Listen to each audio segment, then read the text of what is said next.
orar, não tem problema, né? Oração do Pai Nosso. Estou falando, já estamos agora no 6º sermão. Pai, Espírito filial, tem que ser filho para fazer a oração do Pai Nosso. Nosso é Espírito universal, ninguém tem o monopólio de Deus, as denominações, igrejas enormes, fazem parte desse nosso, Pai Nosso, que está nos céus, Espírito submisso.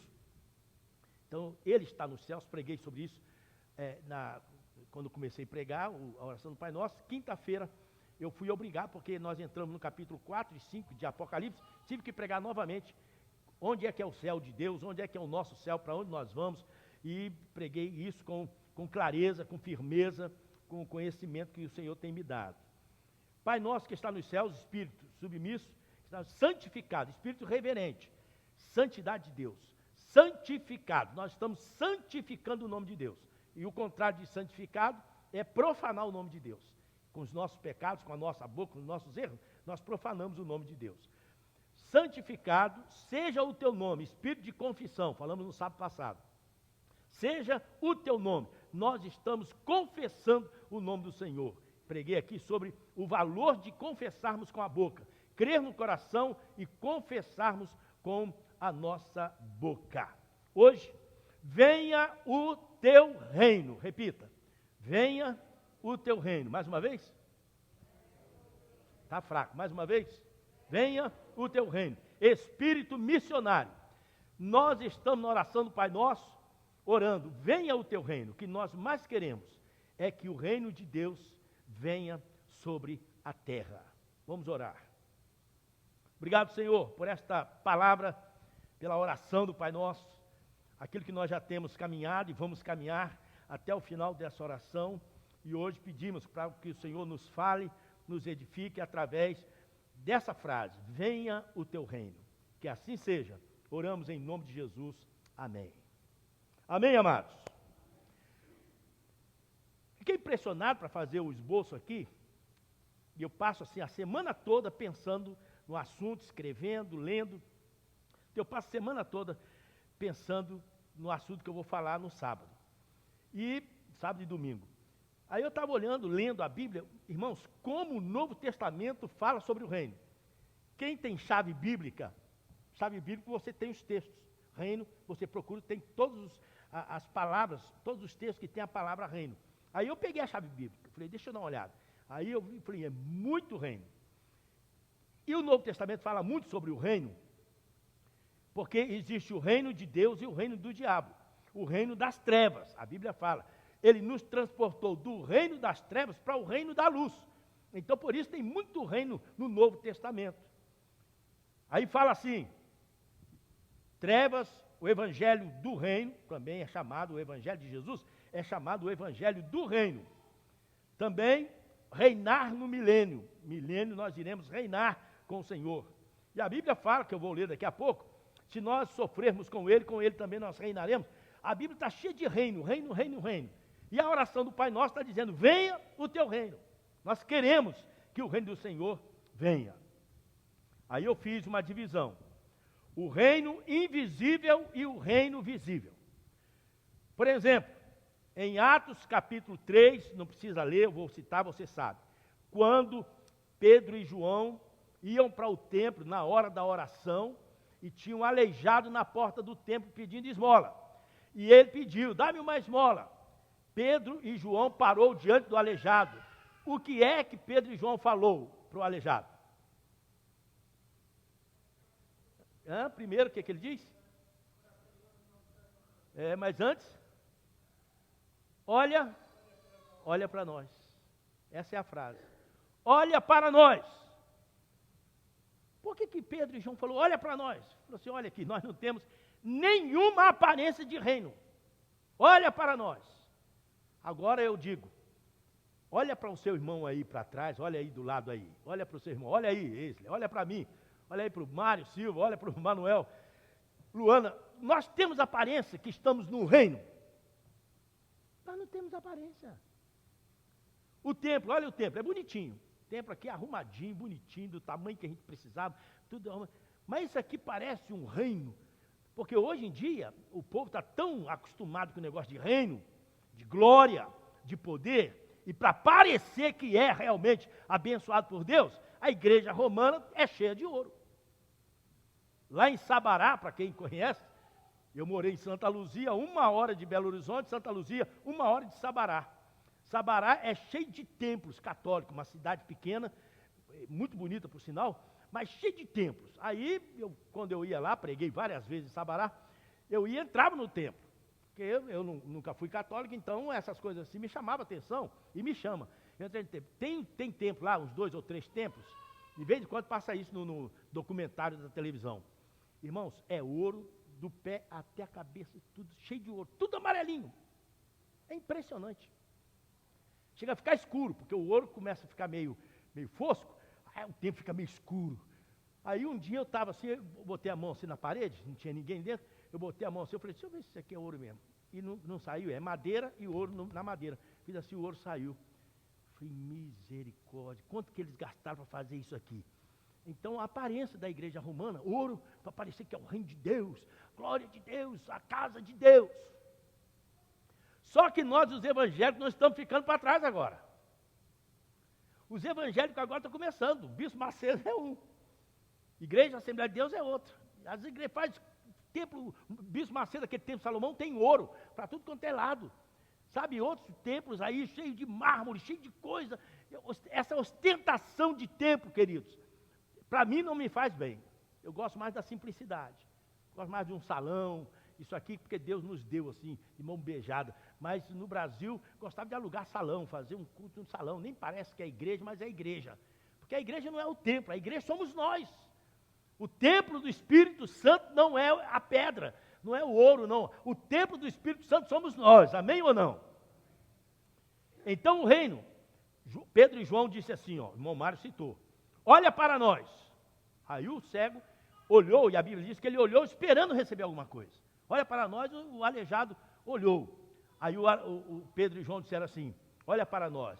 Nós não temos ouro e nem prata, mas o que nós temos, isso eu te dou. Pedro disse, em nome de Jesus, levanta e anda. Pegou na mão do aleijado, botou o homem em pé, o homem firmou a perna, e a Bíblia diz que entrou no templo, louvando a Deus, porque fora curado. Aleluia por isso. Agora eu digo uma coisa. Pedro e João não tinham ouro e nem prata. Nós também não temos ouro nem prata. Agora nós precisamos crer no poder do nome de Jesus. Agora tem muitos que têm ouro e prata, mas não tem, levanta em nome de Jesus também, né? Então nós não precisamos de ouro e prata, mas precisamos confiar no nome de Jesus. Agora é um reino invisível, não parece. Mateus 5, vamos começar, Mateus capítulo 5, versículo 3. Sermão da montanha. Vamos lá? Mateus 5, versículo 3. Você achou? Vamos fazer um debate aqui agora. Bem-aventurados quem? Bem-aventurados os pobres em espírito, porque deles é o quê? O reino dos céus. Vamos lá novamente. Bem-aventurados os pobres em espírito, pois deles é o reino dos céus. Tá bom. Então, bem-aventurados os pobres de espírito. Mas a pergunta que eu quero fazer com vocês é, o que é pobre de espírito? Você sabe? O que é pobre de espírito? Lucas escreveu também isso, o Sermão do Monte. Leia comigo. Lucas 6 e 20. Lucas 6, versículo 20. Jesus, olhando para os seus discípulos, ele disse, bem-aventurado o quê? Bem-aventurado vocês, os pobres, pois a vocês pertence o reino de Deus, que deu o Espírito. A minha pergunta é pobre ou é pobre em espírito? É pobre ou pobre de espírito? O que você acha? Lucas diz que é pobre. Mateus diz que é pobre em espírito. É pobre ou pobre em espírito? O que vocês acham? Hã? Fala mais alto, o que você acha? As duas coisas. Agora, o que é pobre em espírito? É quem não tem orgulho. Pobre em espírito é a pessoa humilde, simples, que não tem orgulho, que não ostenta. Eu sou o cara, eu sou o pé. Não, o cara que não ostenta. Isso é o pobre em espírito. E o pobre? Pobre é pobre. Pobre é pobre, que não tem riqueza. Olha para nós não temos prata nem ouro, mas o que nós temos, nós te damos. Levanta e anda. Então, aqui começa. Bem-aventurados os pobres. Pobre não tem aparência de reino. Porque não tem ouro, não tem prata, não tem vestimento, não tem nada. E quem é que seguia Jesus? Eram os ricos? Eram os poderosos? Eu vou ler daqui a pouco esse texto. Não. Quem seguia Jesus? E aqui na igreja, há algum rico aqui? Tem? Pode até aparecer, né? Mas não é. Deixa eu falar uma coisa para vocês. Ele até parece que tem grana, mas não tem. Vou dizer uma coisa para vocês. Eu, sem medo de errar, e o irmão Mário sabe disso. O Manuel sabe, porque quando eu cheguei aqui, eles estavam na igreja. Zenil também. Quando nós chegamos aqui, a minha família, a igreja tinha um dinheiro em caixa. Porque não tinha despesa. O irmão Mário não ganhava da igreja, pagava $100 o aluguel. Então o dinheiro entrava e ficava no caixa da igreja, não tinha despesa. E os irmãos contribuíam fielmente. Aí me trouxeram. Cheguei aqui, teve que alugar uma casa. Não era uma casa boa, mas uma casa no ar, que lá em cima, lá, me deu um calor que só a graça. Mas morei lá um tempo, 6 meses pelo menos. Aí depois veio o meu salário. Aí compraram um carro o mais ruim da América. Mas era o carro que a igreja podia comprar.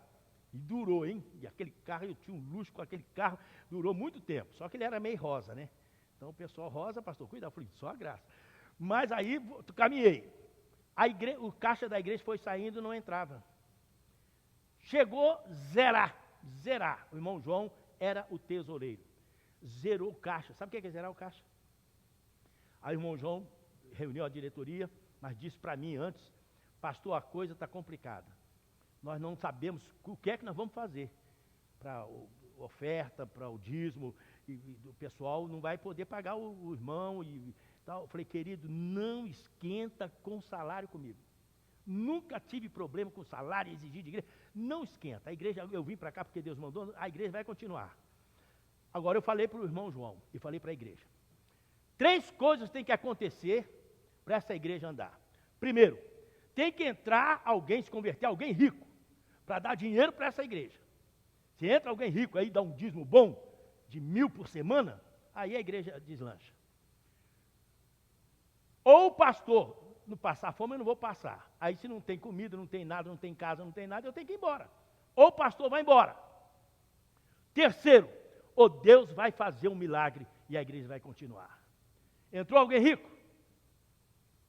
Entrou? Não. Pastor foi embora? Não. E a igreja está até hoje aqui, 28 anos, marchando aqui. Vocês estão entendendo? Nós temos que confiar no nome de Jesus. Nós não temos prata nem ouro, mas temos o nome de Jesus, a igreja é dele. Confiamos no Senhor, a igreja marchou, nunca faltou o salário, nunca faltou a casa, nunca faltou nada, graças a Deus por isso. Então, irmão, nós temos que confiar nisso. Porque é uma igreja de pobre. Igreja de trabalhadores, gente simples, mas são fiéis ao Senhor, contribuem, ora, frequentam os cultos. Deus abençoe vocês. Agora, vamos falar um pouco de pobre, já que estamos mexendo com pobre, então vamos falar de pobre. Lucas capítulo 4, agora volta um pouco. Lucas capítulo 4, versículo 18. Lucas 4, 18. O que diz aí em Lucas 4, 18? O Espírito do Senhor está sobre mim, Jesus falando, quando ele leu o pergaminho lá na sinagoga. O Espírito do Senhor, o livro de Isaías, está sobre mim, pois ele me ungiu para pregar boas novas a quem? Aos pobres. Então, queridos, é pobre mesmo. Nós não temos que ser ricos para mostrar que somos abençoados, não. Jesus foi ungido para pregar boas novas, o evangelho aos pobres.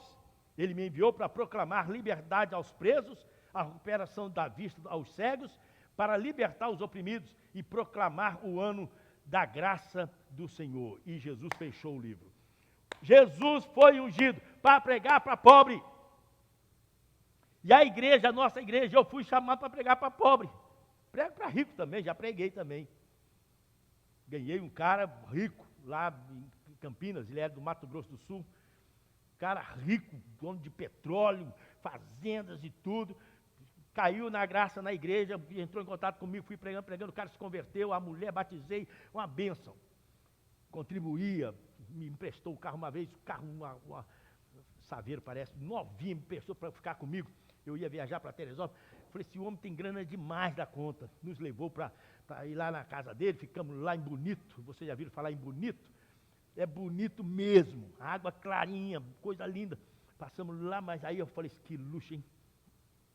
Aí ele falou assim, a caminhonete era tão rica, a caminhonete dele não era diesel, a caminhonete cabine dupla.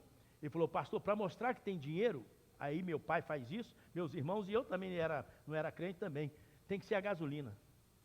Quem anda com carro a diesel é porque não tem dinheiro. Quem anda com a gasolina e gasta, aí mostra que tem dinheiro. Então esse carro aqui, ó, é a gasolina, pastor, cabine dupla. Só a graça. Mas é raro. Se for falar no meu ministério, quantos que eu ganhei que são ricos? Foram poucos. Agora, pobre, batizei muita gente, ganhei muita gente, casei muita gente. Por quê? Porque o evangelho é feito para pregar para pobre. Que vem mesmo a Jesus, é sempre para receber. Lucas 17, agora um pouquinho na frente. Lucas 17, 21. Lucas 17, 21. Como é que é o reino de Deus? Vamos ler o 20. Certa vez, tendo sido interrogado pelos fariseus sobre quando viria o reino de Deus, Jesus respondeu, o reino de Deus não vem de modo visível. Quando vem o reino de Deus? Não vai vir de modo visível, não. Nem se dirá, aqui está ele, não tem aparência. Ou lá está, porque o reino de Deus está onde? Entre vocês. Não procura o reino de Deus através do tamanho do templo, da multidão, não, queridos. Procure o reino de Deus sabendo que Deus está entre nós. Aleluia por isso.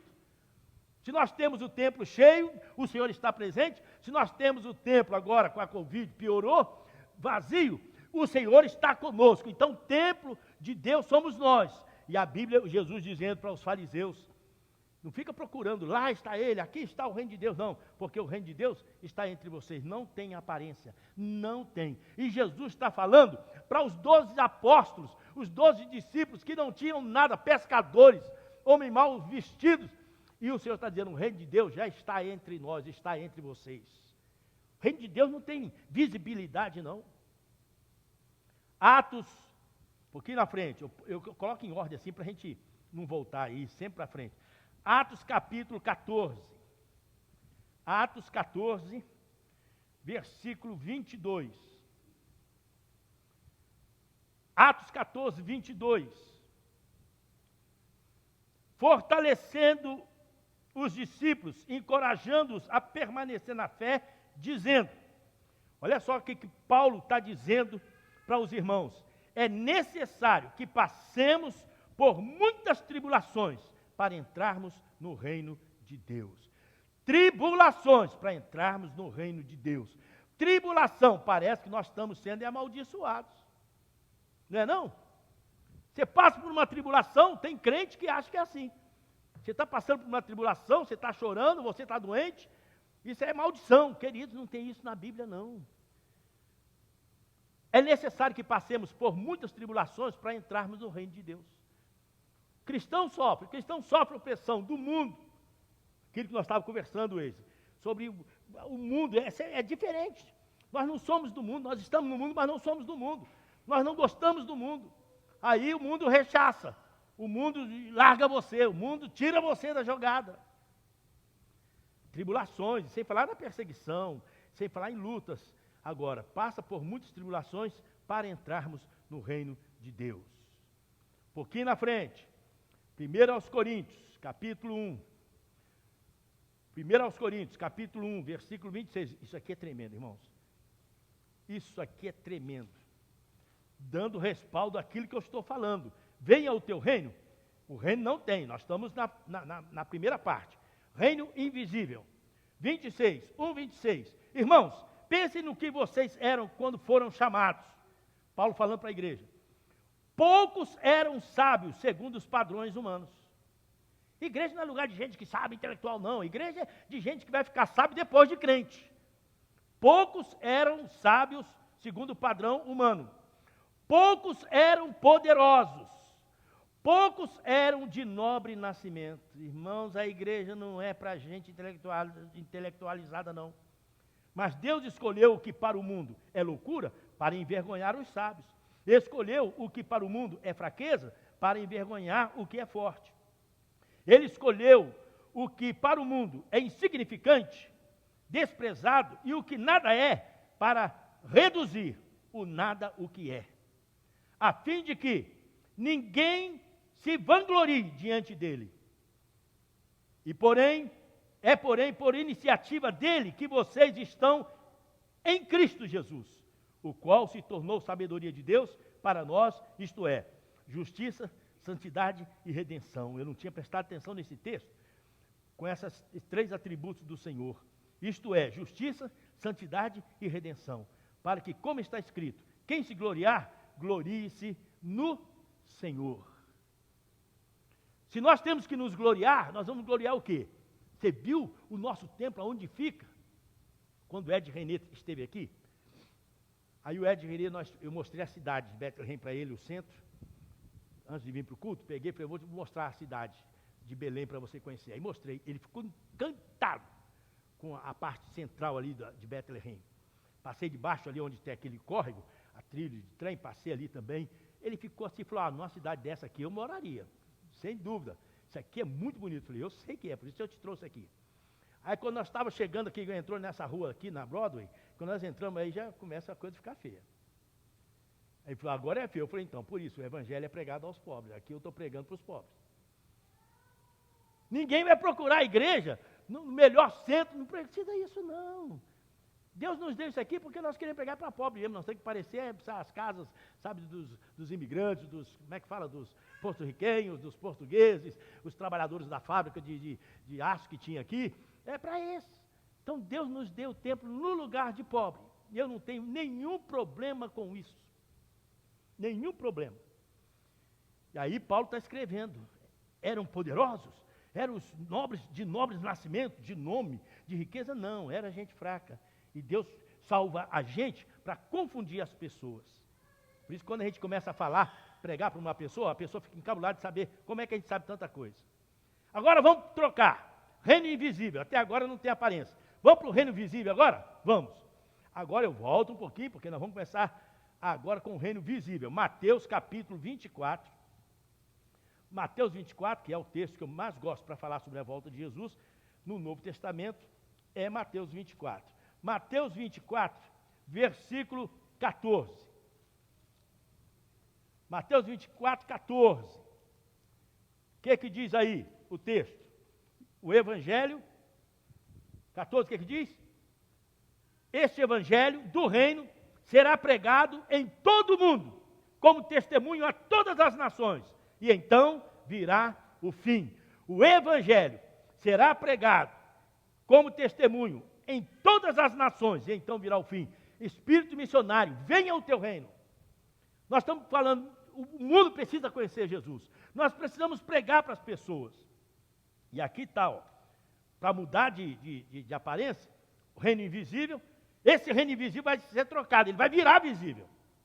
É o lado das duas moedas. Hoje não aparece, não tem aparência. Mas o reino do Evangelho será pregado em todas as nações, aí virá o fim. Aí o Senhor vai virar moeda.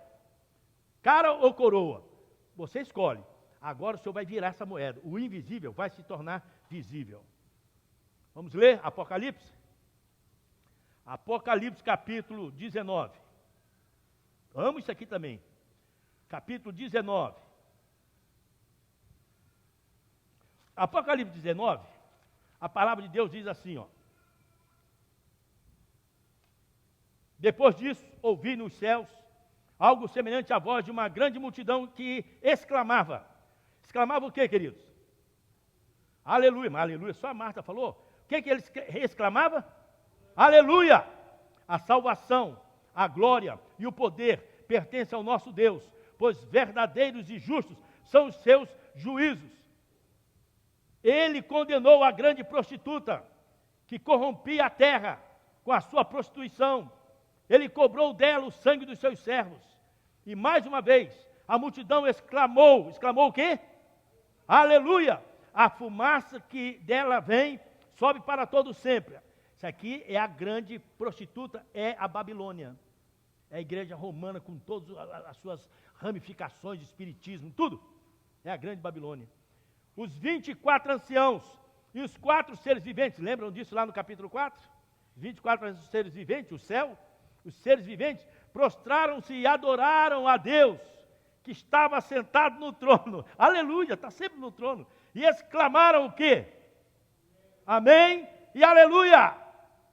Irmãos, exclamar não é amém, aleluia. Isso não é exclamar, não. Isso é murmurar. Murmúrio. Amém, aleluia. Eles exclamaram. O que exclamaram? Amém, aleluia. Se alguém não gosta de barulho, é melhor, sabe, não ficar perto de Deus, não. Os 24 anciãos, os seres viventes, clamavam. É barulho, hein? E o barulho aqui? A voz como de muitas águas, a voz como de trombeta. Então veio do trono uma voz, conclamando: louvem o nosso Deus. Aleluia. Todos vocês, seus servos, vocês que o temem. Servo não é grande.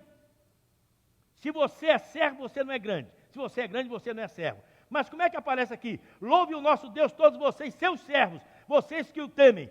O que diz aí o restante? Tanto pequeno como grande, criança e adulto, queridos. Filho de crente é crente.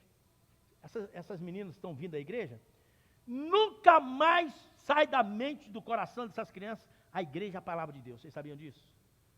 Ensina a criança no caminho que deve andar, porque quando ficar grande não desvia. Isso vai fazendo parte da vida da pessoa. A criança vai crescendo e Jesus, chega adulto, é Jesus. Estou dizendo que não tem problema, que não peca, que não estou dizendo isso, estou dizendo que Jesus fica enraizado na mente e no coração, pequenos e grandes. Então ouvi algo semelhante ao som de uma grande multidão, olha só sempre barulho, como estrondo de muitas águas. Quem já foi em Foz do Iguaçu, no Brasil? Quem já foi na Nicarágua, aqui no Canadá? Quem já foi? Já foi, né? Nós fomos também lá no Iguaçu, que é maior. Irmão, não dá para falar, não dá para ouvir você conversar com uma pessoa perto das cataratas. Você tem que gritar. É bonito mesmo, é muito bonito. Você tem que gritar, porque não dá para ouvir. Agora, o que o povo de Deus está presenciando? O barulho como de muitas águas e fortes trovões. Não fica perto de Deus não, porque Deus é barulhento, hein? Fortes trovões que bradava. Que bradava? Aleluia! Pois reina o Senhor, o nosso Deus, o Todo-Poderoso. Isso aqui é visível. Regozijemo-nos, vamos alegrar-nos e dar-lhe glória, pois chegou a hora do casamento do Cordeiro e a sua noiva já se aprontou. Para vestir-se, foi-lhe dado linho fino, brilhante e puro. O linho fino são os atos justos dos santos. E o anjo me disse: escreva: felizes, bem-aventurados os convidados para o banquete do casamento do Cordeiro. E acrescentou: essas são as palavras verdadeiras de Deus. Então caí a seus pés do anjo para adorá-lo, mas ele me disse: não faça isso, aleluia, sou servo como você e como seus irmãos, que se mantêm fiéis ao testemunho de Jesus. Adore a Deus.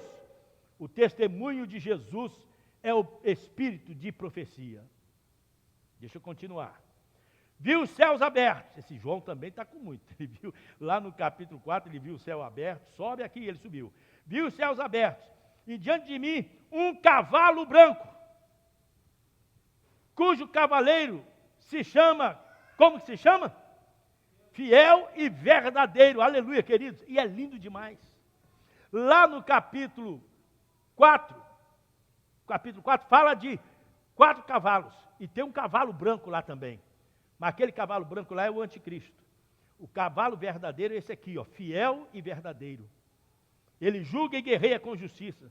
Seus olhos são como chamas de fogo. João viu isso no capítulo 1. E em sua cabeça havia muitas coroas. E um nome que só ele conhece. E ninguém mais. Por isso que eu gosto de criança na igreja. Eu estou falando, ela está falando. Está vestido com um manto tingido de sangue. Jesus está usando uma roupa tingida de sangue. E o seu nome é, como é que é o nome de Jesus? Como é que é o nome desse cavaleiro? Como é que é o nome dele? E o seu nome, estou no versículo 13, e o seu nome é? Palavra de Deus, é o verbo. No princípio era o verbo e o verbo estava com Deus. No princípio era a palavra e a palavra estava com Deus. O nome de Jesus é verbo, é palavra de Deus. Presta atenção. Os exércitos dos céus o seguiam, vestidos como? Fino, branco e puro. Quem é que está vestido de vinho, de linho, fino, branco e puro aqui no capítulo 19, versículos 7 e 8? E para vestir foi-lhe dado o linho fino, brilhante e puro. Quem? A igreja. Agora aqui Jesus está vestido com a roupa salpicada de sangue, mas nós vestidos de branco puro, montados em cavalos. Irmãos, é uma cena que João está vendo, ninguém vai ficar montando em cavalo, não. Andando atrás de Jesus, não. Mas isso aqui é a cena que João viu. Nós, Jesus na frente e nós atrás. Irmãos, não é lindo, não? Isso é o reino visível. Jesus no cavalo branco. E agora nós também, todos nós montados em cavalo branco, ó, seguindo Jesus. Onde Jesus vai, nós vamos. Já pensou nisso? Deixa eu virar aqui para não virar a folha. Jesus montado no cavalo, a roupa dele salpicada de sangue, e aí João viu um punhado de exército, um punhado de gente montada em cavalo branco seguindo o Senhor Jesus. A santidade de Jesus passa para a minha vida, a santidade do Senhor passa para você. Nós estamos seguindo o Senhor Jesus, santificados com roupa limpa, lavada, linho branco, puro, resplandecente. Gosto disso, queridos. Agora, apavorante, né? De sua boca saiu uma espada afiada, com a qual ferirá as nações. Meu Deus. Ele as governará com cetro de ferro. Ele pisará o lagar do vinho, do furor da ira, do Deus Todo-Poderoso. Em seu manto, em sua coxa. Olha a tatuagem aqui, ó. Em seu manto, em sua coxa está escrito este nome. Qual é o nome que está escrito na coxa do Senhor Jesus? Rei dos Reis e Senhor dos Senhores. Acabamos de cantar. A ele seja o louvor, Rei dos Reis, Senhor dos Senhores. Vi um anjo que estava em pé no sol e que clamava em alta voz, sempre com alta voz, a todas as aves: pode vir comer aqui a carne dos poderosos, tanto pequenos como grandes. Olha, novamente. Então vi a besta, versículo 19, vi a besta e os reis da terra e os seus exércitos reunidos para guerrear contra aquele que está sentado no cavalo e contra o seu exército. Aí é ruim, hein? E o Senhor então prendeu a besta, o anticristo, falso profeta. E todos aqueles que receberam a marca da besta e adoraram a imagem dela, os dois foram lançados vivos no lago de fogo, que arde em enxofre. E os demais foram mortos com a espada que saía da boca daquele que estava montado no cavalo. E todas as aves se fartaram com a carne deles. Queridos, isso aqui é lindo, é lindo, é lindo demais. Então o que é que nós vimos aqui? Nós vimos um reino invisível, e agora o reino virou, o outro lado da moeda. Aqui aparece o Senhor Jesus montado num cavalo, a igreja seguindo. Aí sim, irmãos, aí é vitória sobre vitória, é de fé em fé, de glória em glória. Amém ou não? Isso é só para a gente entender um pouco. Quando você ora assim: Pai nosso que está nos céus, santificado seja o teu nome, venha o teu reino. Nós estamos falando, vem agora, as pessoas se convertendo, a gente batizando, e venha o teu reino no porvir. Você está fazendo uma oração dupla. Venha o teu reino, o reino de Deus já está entre vocês. Então nós queremos que o evangelho seja pregado em todo mundo, para as pessoas se converterem. E depois nós estamos dizendo: venha, ora vem Senhor Jesus, Maranata, ora vem Senhor Jesus, Jesus montado no cavalo branco, poderoso, vigoroso, e nós seguindo o Senhor Jesus. Aleluia por isso. Para terminar, mais um texto, aí eu termino. Volta agora, Romanos. Romanos capítulo 8, 17 e 18. Romanos 8, 17 e 18. Eu tinha que ler esse texto. Romanos 8, 17 e 18. O que diz aí o 17? Se somos filhos, então somos herdeiros. Herdeiros de Deus e co-herdeiros de Cristo. Se de fato participamos de quê? Se de fato participamos dos seus sofrimentos, para que também participemos da sua glória. A igreja tem esse lado, que não aparece, que sofre, mas tem a glória, né? 18. Considero que os nossos sofrimentos atuais não podem ser comparados com a glória que em nós será revelada. Paulo está dizendo, não se pode comparar o sofrimento que nós estamos passando com a glória que será revelada. Sabe como é que eu entendo isso? Como é que eu entendo isso?